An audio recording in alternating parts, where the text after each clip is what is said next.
So I'm suggesting that if you encounter something in your life that you haven't been able to resolve, then please do yourself a favor and become aware of the internal process that you're using to create that experience for yourself. And then through that awareness, you can make changes to it. So step one is to slow down so that you can become aware of the internal process. The internal process consists of the various sensory data. So things that you're seeing, things that you're hearing, things that you're feeling, etc. Internally, how you're representing that, how you're processing that, how you're sequencing that for yourself.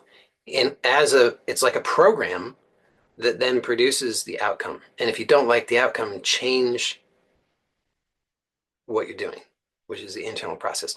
And then I've suggested to you some things that you could do. And it's just scratching the surface, but some powerful things that you can do to change that process. So I just suggested two things, more or less. One is if you notice an unhelpful image, a non-resourceful image as part of your internal process, then you can change that. Just replace it with a resourceful image of yourself. So you just choose, just create that image of yourself as you would like to be, and just notice that version of yourself, the inner resources that you're connected to, the qualities that you are embodying in that ideal version of yourself, and then just replace any non-resourceful, unhelpful images with that.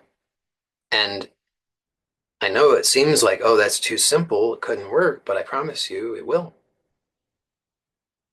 And then the second thing I suggested is that for any unhelpful processes that involve substantial auditory components, like if there's an inner voice that's saying something that is part of your process that leads to the undesired outcome, then change that. And I'm suggesting that oftentimes it works much easier to change the structure of it rather than the content. So rather than trying to change what the specific words are, you could just slow it down, change the speed of it, change the tonality of it, change the location of it. So sometimes there'll be, you know, a voice, an inner voice that seems to be, whispering behind your left ear. And strange as it might seem, if you just move it out in front of you, it can change the whole thing. So these are really simple things, but very, very powerful. Now, um, that, as I've suggested, is, I think, the most important first step, because if you don't do that, then you're any other changes that you try to make are going to be um, fairly ineffective, because if you're trying to produce positive changes on top of already existing processes that result in what you don't want, then most of your energy is still going to producing what you don't want. And you really are unlikely to be able to succeed in producing what you do want. It's not impossible, but it's really not an efficient way to go about it. So very useful to first address releasing and transforming the inner processes that are producing what you don't want. So I really highly recommend that as a first approach. However, once you've done that, or really at any time, I mean, you're always free to do it, but you can start to introduce processes that lead to what you do want. And that is a topic that I'm not going to try and go into a lot of detail on today, but very briefly, just understand that it's basically the same ideas, right? So there's a process, there's always an internal process that produces any outcome. So if you want some outcome, then it will be useful to put in place the internal process that leads to that.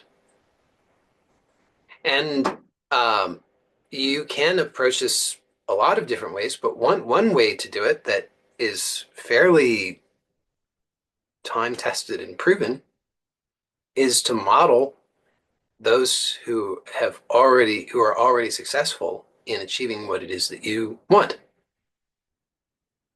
So, uh, there's like we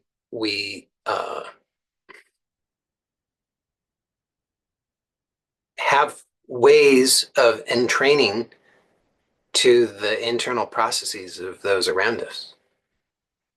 And that can work well to our advantage or it can work to our disadvantage, depending on who we're around, right? I mean, so there is something about um,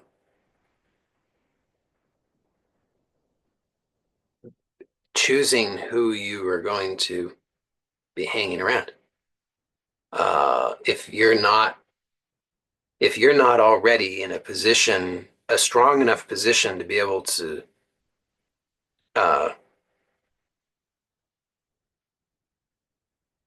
know yourself and be able to have sufficient mastery over your internal processes, then uh, you're you're going to be enormously influenced and swayed by those who you're around, and uh, so it is useful to just be conscious of who you are spending your time with, and to choose to be around those who are already living what it is that you want. So, this is the value of a good mentor or teacher or uh, something like that.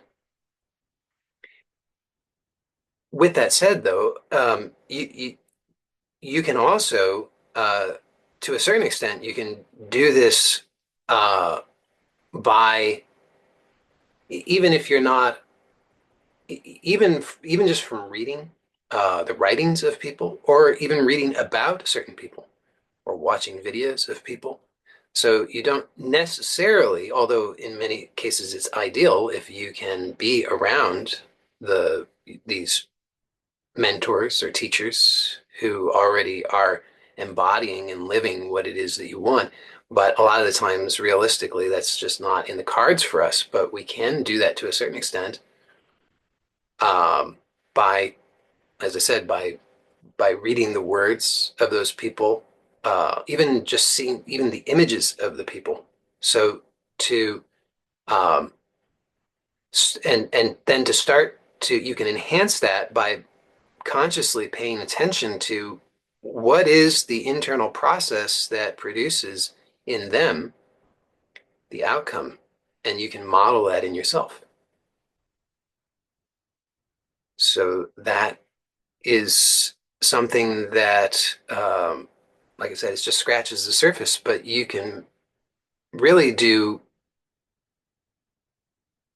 very, very amazing things with that information, with that knowledge when you put it into practice. So again, as with pretty much all the things that I share, if you want the real results, you have to put it into practice. If you don't put it into practice, then it's unrealistic to expect that you will get the results.